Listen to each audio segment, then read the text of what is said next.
Hola, hola, bienvenidos a todos los usuarios del Espectador que se conectan a esta hora. Nos encontramos con el nuevo ministro de Justicia. Él es el doctor Eduardo Montealegre, quien ha sabido ser fiscal general de la Nación, ha sido magistrado también de nuestras altas cortes y ha tenido una larga carrera en la rama judicial y quien ahora asume el máximo cargo desde el gobierno de la justicia. Montealegre, ¿cómo está? Muchas gracias por la invitación. Un saludo a todos los oyentes del Espectador y a todos los lectores de ese periódico. Ok. Nosotros al momento de esta entrevista nos encontramos en una coyuntura muy complicada desde todos los aspectos, desde el aspecto político, judicial, de orden público. Nosotros en este momento tenemos un intento de magnicidio, tenemos también una ruptura entre dos bandos políticos que constantemente entregan diferentes discursos y que no son los más amenos tampoco, y una situación de orden público hacia el sur del país complicadísima. Y en ese contexto, las primeras ideas que llegan del Ministerio de Justicia es de una Asamblea Nacional Constituyente. ¿Usted considera este el momento oportuno? ¿Este es el contexto para hablar de ello? Mire, la Asamblea Constituyente que dio lugar a la Constitución de 1991 surgió en uno de los momentos más críticos del país. Recordemos que cuando surge la Constitución del 91 estábamos frente a una lucha frontal del Estado colombiano contra el narcotráfico.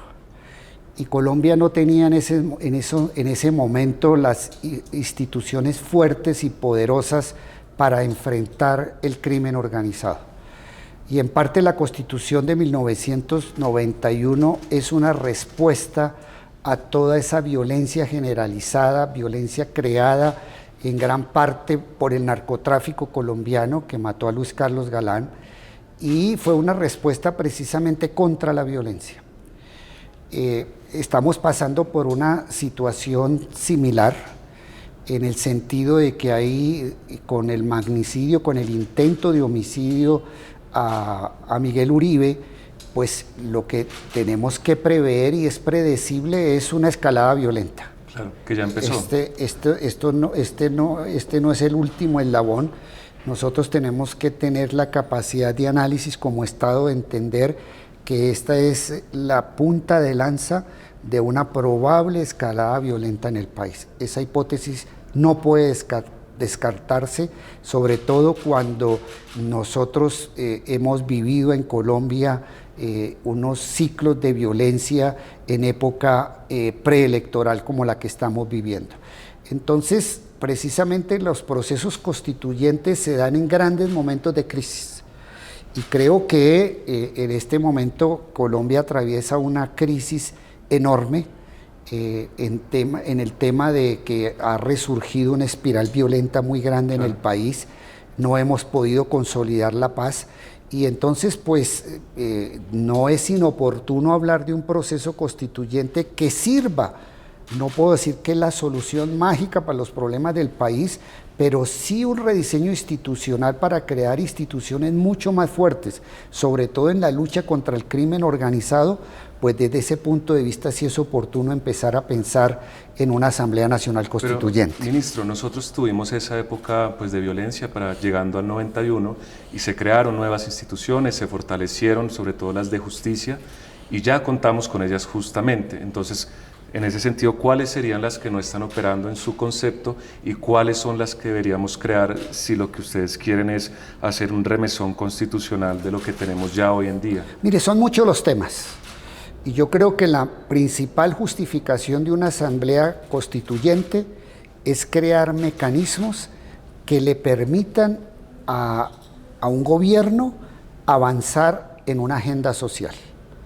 Porque lo que estamos viendo ahora es que tenemos el primer presidente de la izquierda en este país, elegido por una mayoría abrumadora de más de 11 millones de votos, con un mandato claro de una agenda social de que tiene que haber una lucha frontal contra la inequidad en Colombia, y es un presidente bloqueado institucionalmente por unas mayorías coyunturales en el Congreso de la República que sistemáticamente se oponen al cambio.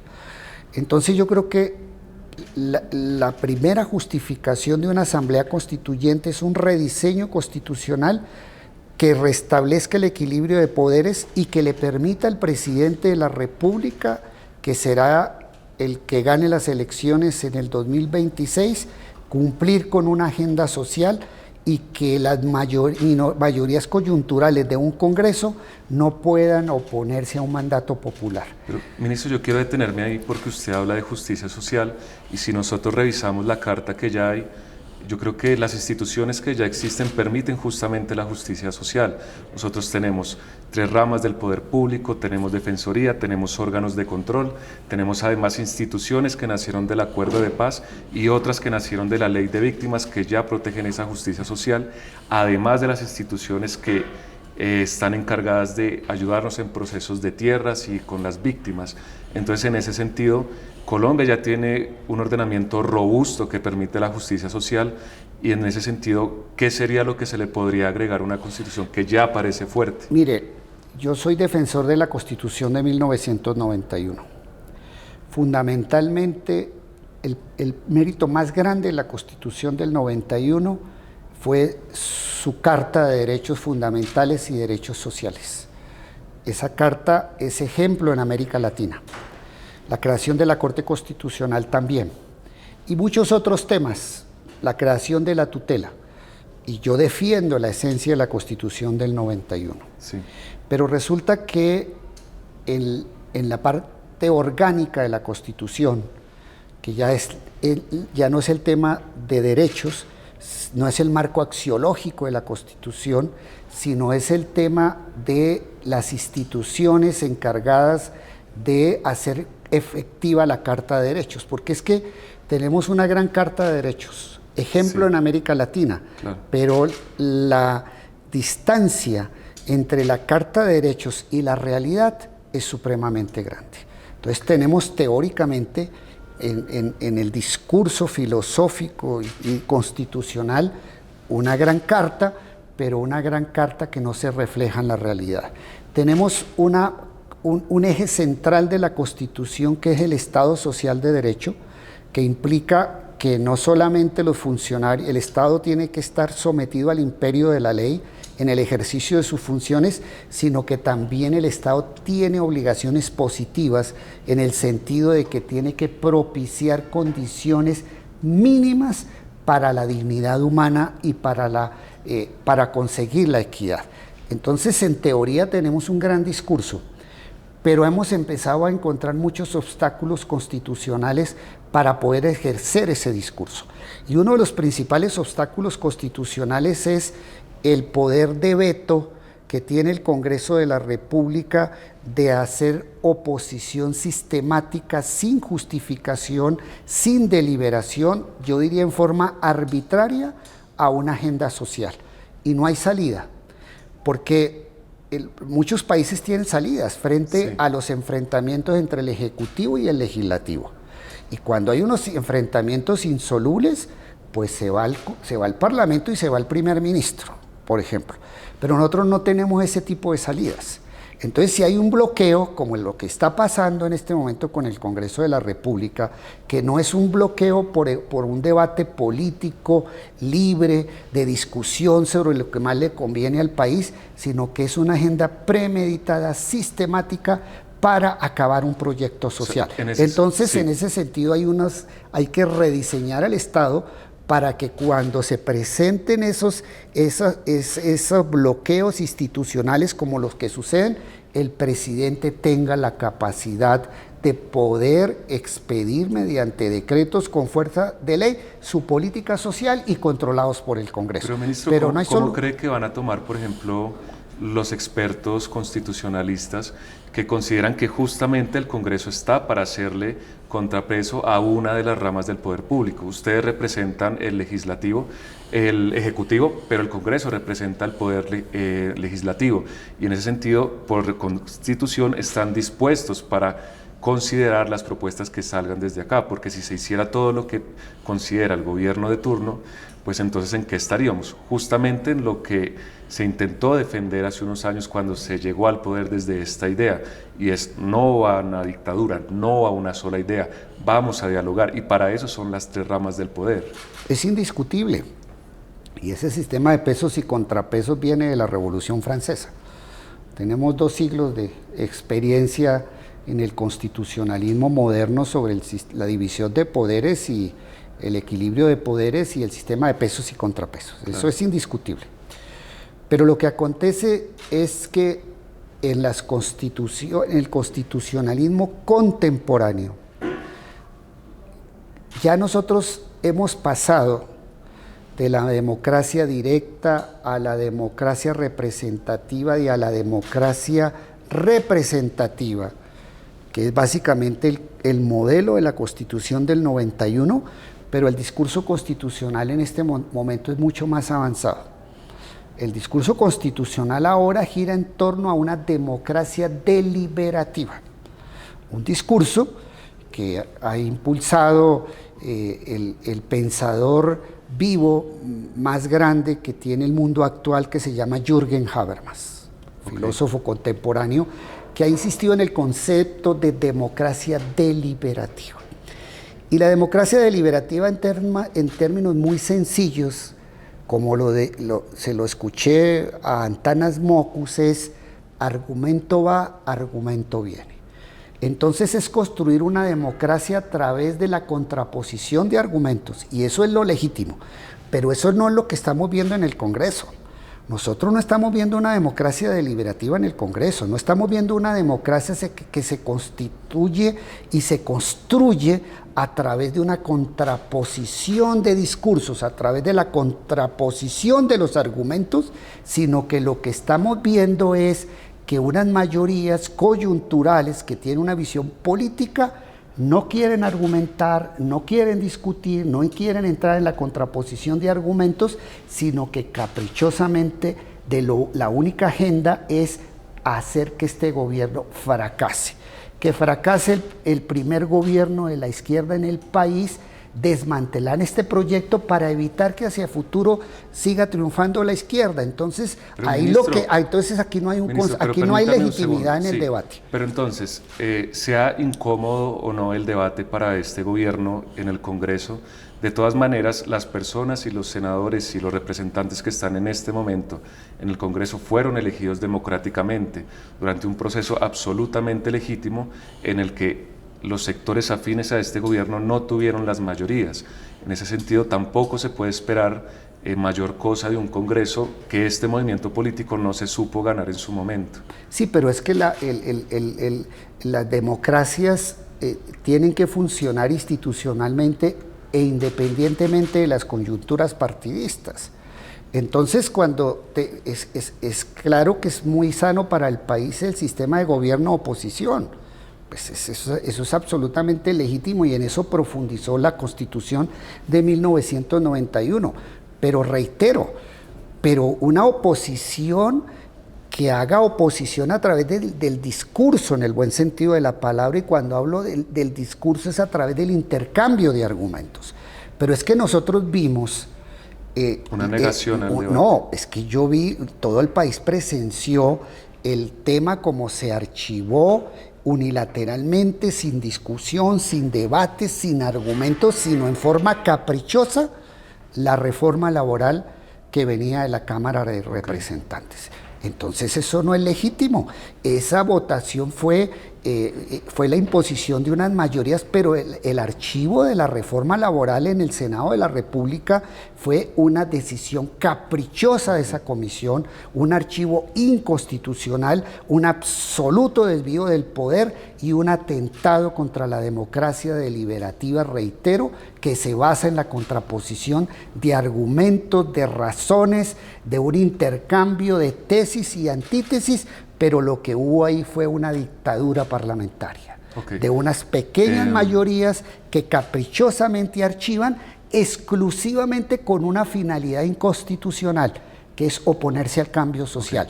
Y esas motivaciones son inconstitucionales, porque si usted archiva sin argumentos, sino basado exclusivamente en el poder de las mayorías, sin argumentación, eso es inconstitucional. Ministro, entonces, en ese sentido, para redondear ese tema y pasar a otro del que usted ya nos daba algunas pistas, que es este decreto tan sonado por estos días, en conclusión, una de las ideas de esta asamblea sería restarle poder al Congreso cuando este tipo de debates no se solucionen de fondo, sino se solucionen de forma, por negaciones. Sí, esa sería una iniciativa. Yo creo que hay que restablecer el equilibrio de poderes, porque en este momento tenemos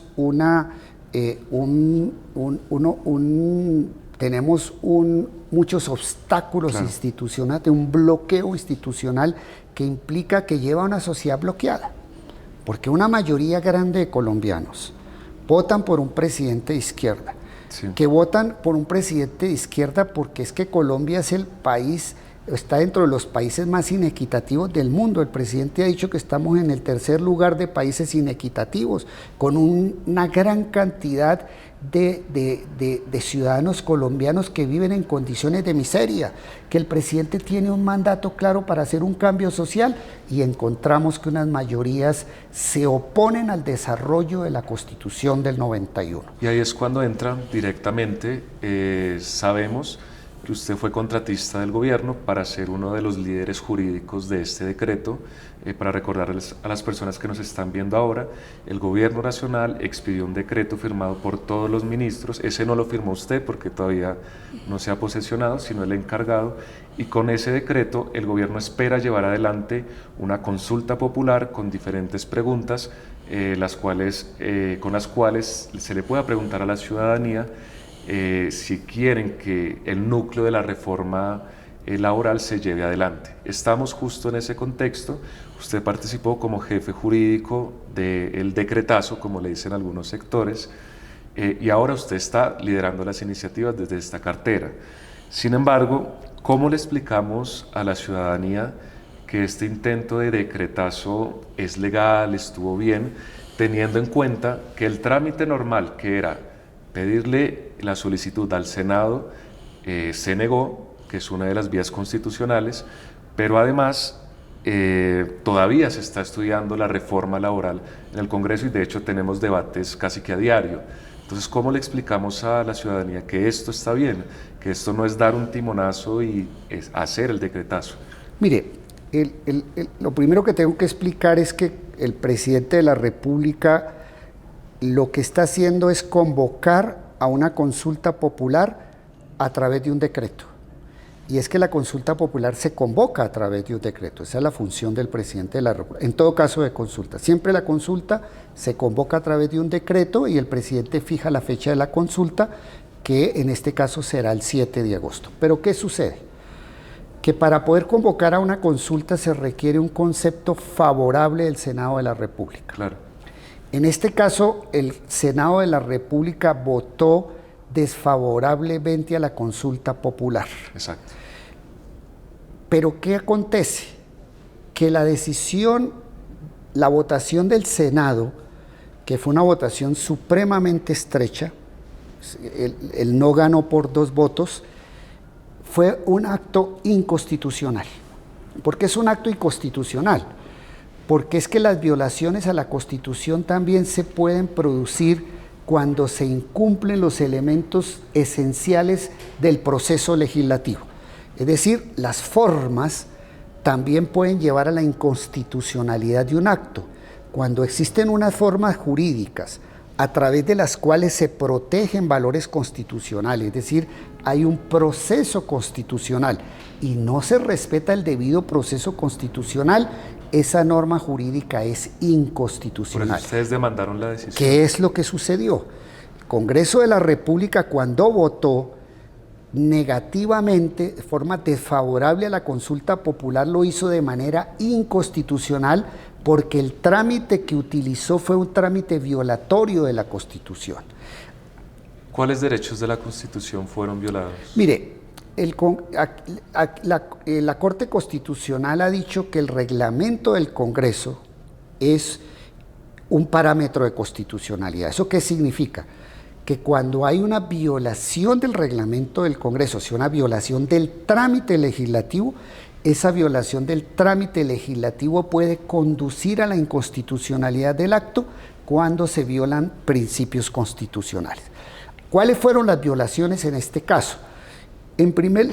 Una de las violaciones más graves al proceso legislativo, y aquí hablo proceso legislativo en un sentido muy amplio, porque esto no es una ley, pero a la actuación parlamentaria fue el cierre abrupto de la votación.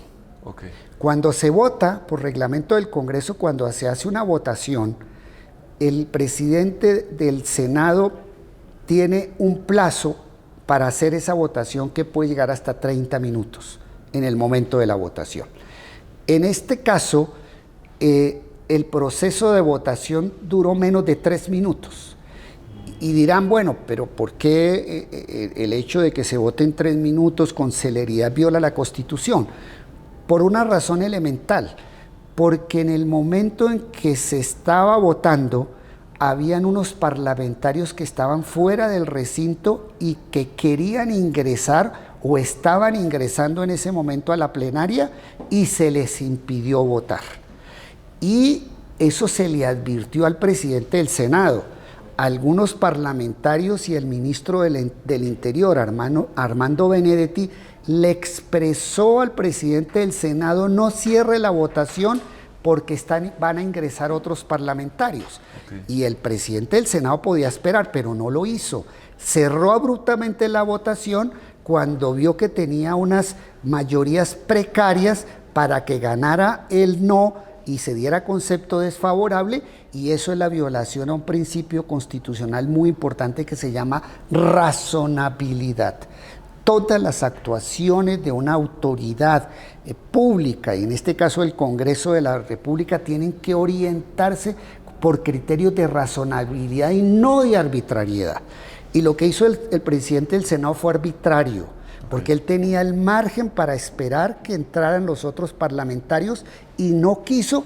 ¿Por qué razón? Para consolidar unas mayorías precarias que tenía en ese momento. No dejó votar, porque si hubieran entrado a votar otros parlamentarios, probablemente el resultado de la votación hubiera sido diferente. Ministro, en ese sentido, ustedes tenían como una de las posibilidades demandar la decisión del Senado, lo cual se hizo. Sin embargo, antes de que hubiera resolución de ese expediente en específico, el gobierno nacional decide sacar su decreto, antes de esperar un pronunciamiento oficial de la rama judicial. Y del otro lado, así como ustedes consideran inconstitucional el acto, otros sectores consideran que ustedes pudieron haber incurrido incluso en prevaricato, o sea, llevan esto no solo de la justicia administrativa a la justicia penal. El prevaricato es una omisión de funciones de una autoridad, en este caso empezando por el presidente, que será o fue denunciado ante la Comisión de Acusaciones de la Cámara, y todos los ministros, incluyendo el ministro encargado Augusto Campo, fue denunciado también por prevaricato. ¿Eso en qué posición lo deja usted como arquitecto o uno de los arquitectos de este decreto? Esa respuesta por parte de la oposición. Mire, esas afirmaciones de que se cometió un prevaricato, es decir, una violación manifiesta a la ley con el decreto que expidió el presidente de la República, son afirmaciones totalmente temerarias. Okay. Y si llegan a formular denuncias, pues tendrán sus responsabilidades penales, porque también existe la prohibición de la falsa denuncia y del fraude procesal. Entonces, pues quienes aventuren a las denuncias temerarias, pues también tendrán que sufrir las consecuencias de la falsa denuncia como respuesta. ¿El ministerio la radicará? No, yo en este momento no quiero entrar, pero yo digo que cuál debe ser la respuesta institucional frente a una denuncia temeraria. Y esas afirmaciones de un prevaricato son afirmaciones totalmente temerarias. ¿Por qué? Porque el presidente y sus ministros actuaron en el marco constitucional. Razones. En primer lugar, el artículo 4 de la Constitución establece que la Constitución es norma de normas, que la Constitución no es simplemente un proyecto político. La Constitución no solamente se limita a un deber ser en las políticas públicas, sino que va mucho más allá, es una norma jurídica. Y entonces cuando hay incompatibilidad entre una norma de menor jerarquía, como en este caso la decisión inconstitucional del Congreso en ese acto de la votación que violó el trámite, pues toda incompatibilidad entre la Constitución y un acto de menor jerarquía se resuelve dándole prevalencia a la Constitución. Eso fue lo que hizo el presidente de la República. Al confrontar el acto del Congreso con la Constitución, el presidente dijo: yo inaplico el acto del Congreso y le doy prevalencia a la Constitución. Artículo 4 de la Carta Política. ¿Quién es el competente para hacerlo? ¿Y cómo lo hace? El presidente de la República, como suprema autoridad administrativa del país, puede inaplicar cualquier acto, una ley o cualquier acto jurídico, así sea expedido por el Congreso, y aplicar directamente la Constitución. Eso es lo que se denomina excepción de inconstitucionalidad. ¿Y por qué no esperar al Consejo de Estado? Porque es que el presidente tiene la facultad de, en ciertas formas, de hacer control constitucional. No solamente el Consejo de Estado hace control. Pero él es magistrado. No, pero es que ahí donde está el error. Porque es que en el sistema colombiano no solamente no hay un sistema de control concentrado de constitucionalidad. No es solo la Corte, no es solo el Consejo de Estado. Es lo que se denomina control difuso de constitucionalidad.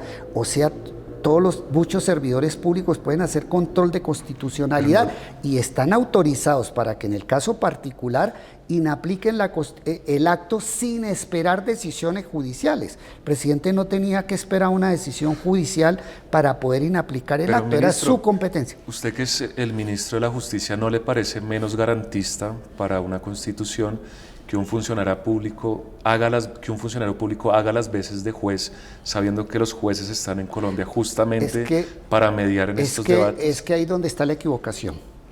Es que el presidente también es guardián de la Constitución, y es que el diseño constitucional afortunadamente le permite al presidente de la República aplicar una excepción constitucionalidad sin esperar decisión de los jueces. Es nuestro diseño constitucional. Si quieren algo distinto, les toca cambiar la Constitución. Pero no solamente cambiar la Constitución, les tocaría cambiar todo el modelo de control constitucional. Necesitarían una constituyente para hacerlo, porque ni por ley de la República ni por un simple cambio lo podrían hacer, porque hay elementos materiales, hay elementos esenciales de la Constitución que no puede ni siquiera el Congreso con su poder legislativo de reforma hacerlo. Sí. Entonces es el diseño constitucional, la Constitución lo permite. Afortunadamente nosotros nos fuimos por un control difuso, otros países tienen otros modelos, pero nuestro modelo constitucional es ese, y yo diría que es uno de los modelos de control constitucional de mayor vanguardia en el mundo. Este es un modelo ejemplar. Obviamente hay otros modelos superiores. El modelo europeo es superior en materia de control, pero este es un modelo avanzado para un país en vía de desarrollo como el nuestro. Es un ejemplo de control. Ministro, hablando pues de esa capacidad que tendrían los funcionarios públicos también para ejercer funciones de juez de la que usted nos está hablando, algo que nos preguntábamos mucho en la redacción es si en ese sentido el mismo registrador también podría considerar llevar a cabo la consulta sí o no como constitucional o no, y negarse también. No, el registrador no podría hacerlo. No podría hacerlo por una sencilla razón. Es que el acto del presidente no es inconstitucional. El acto del presidente tiene una argumentación razonable, tiene un discurso y una carga argumentativa muy fuerte, para aplicar la excepción de inconstitucionalidad. Entonces, el discurso del presidente en su decreto es un discurso razonable, plausible, ajustado a la Constitución, es una interpretación razonable de la Constitución.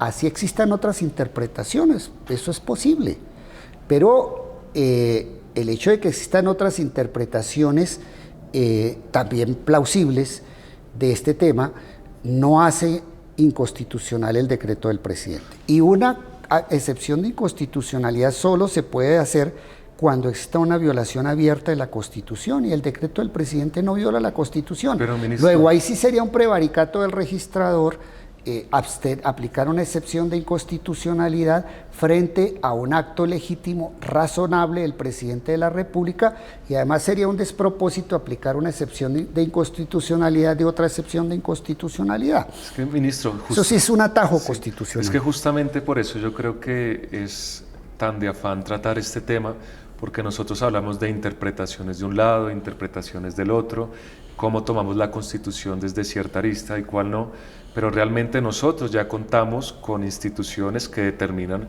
qué es constitucional y qué no.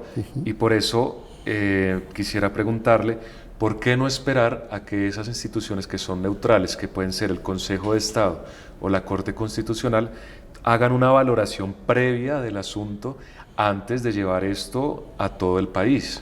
Porque el presidente tiene una competencia constitucional.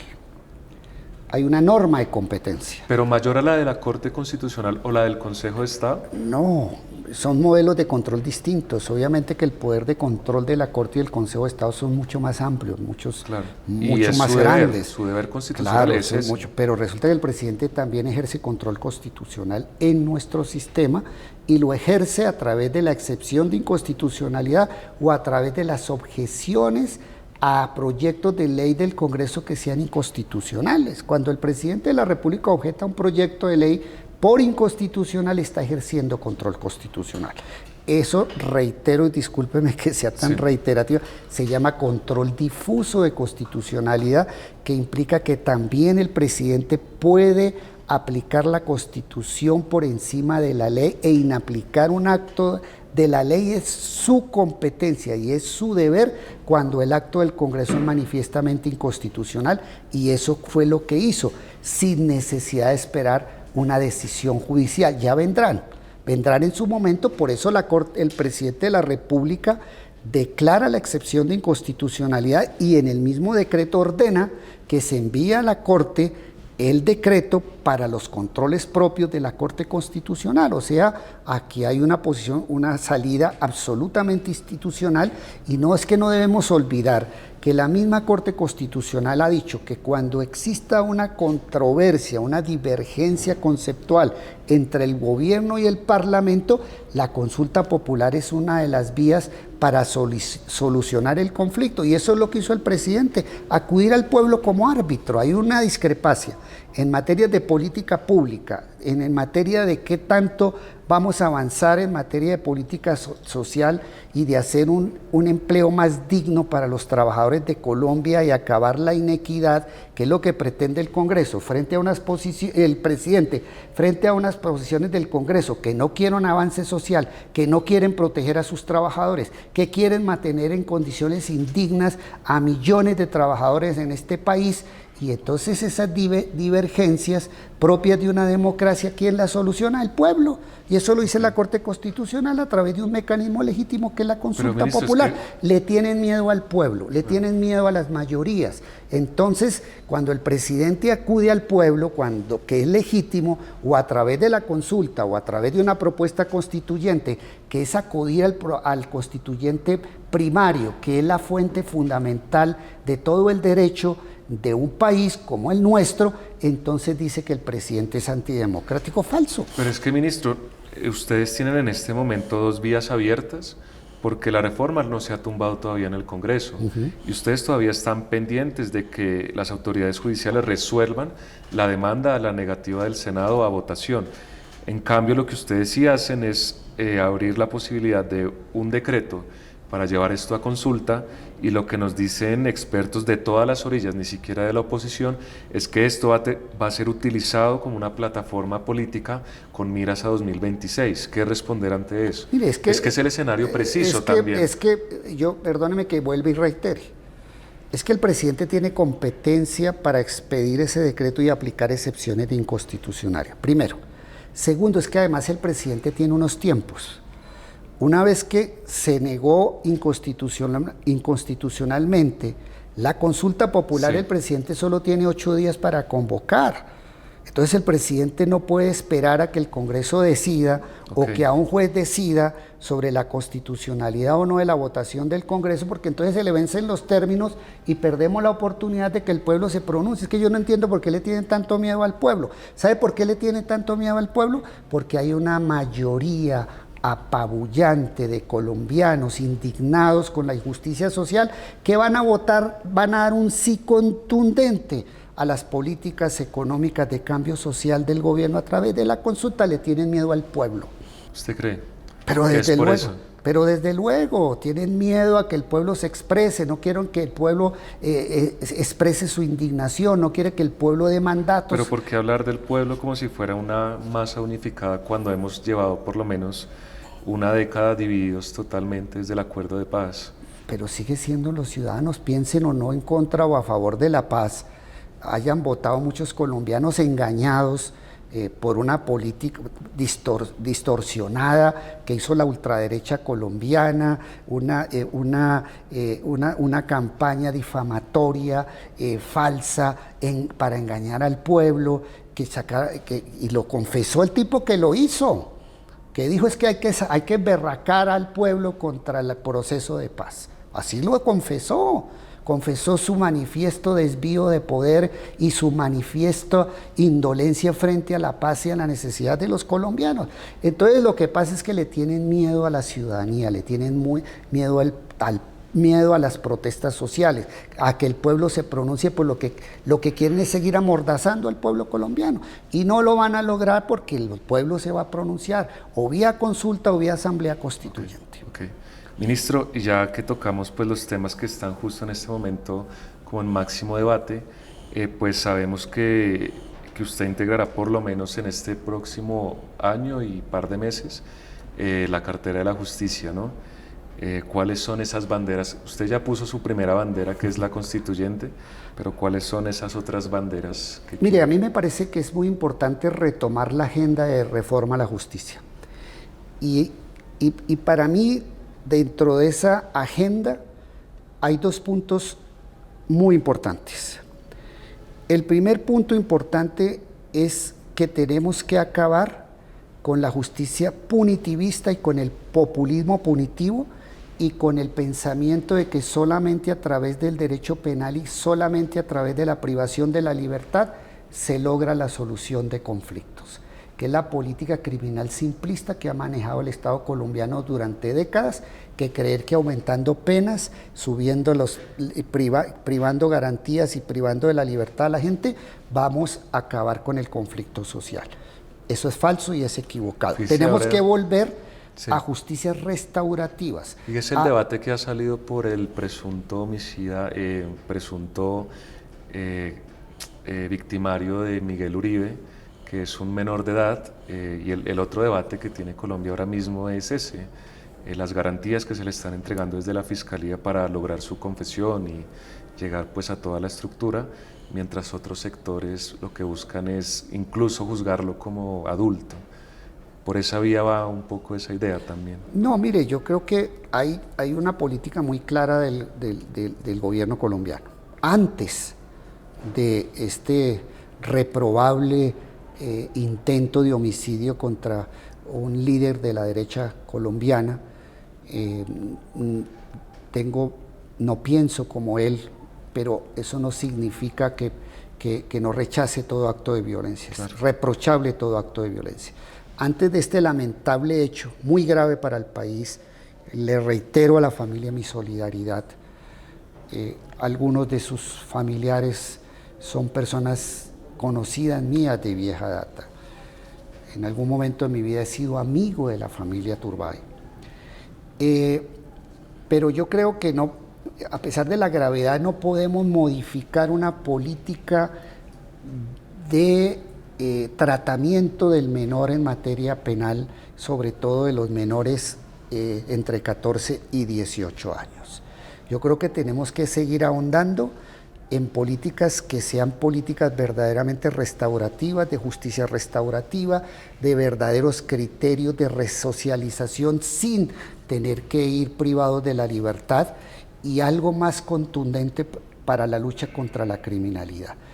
la verdadera lucha contra la criminalidad no está subiendo penas o poniendo preso a los jóvenes que delinquen, sino restaurando el tejido social, creando condiciones económicas para los jóvenes, creando condiciones dignas de trabajo que les permitan tener unos incentivos de crecimiento al interior de una sociedad para que no sean cooptados por los grupos delincuenciales, como es el caso de este niño que cometió esta tentativa de homicidio en un hecho de violencia que todos los colombianos tenemos que rechazar. Okay.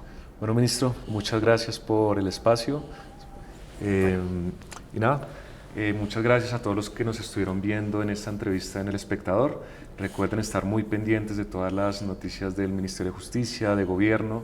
Todas las iniciativas legislativas y judiciales estarán por todos nuestros canales. Los invitamos a seguir todos los canales del Espectador y sus redes sociales y estar muy pendientes también de todo este desarrollo de los debates del decretazo, de la consulta popular y también muy pendientes de todo el desarrollo judicial del caso Miguel Uribe. Muchas gracias a todos.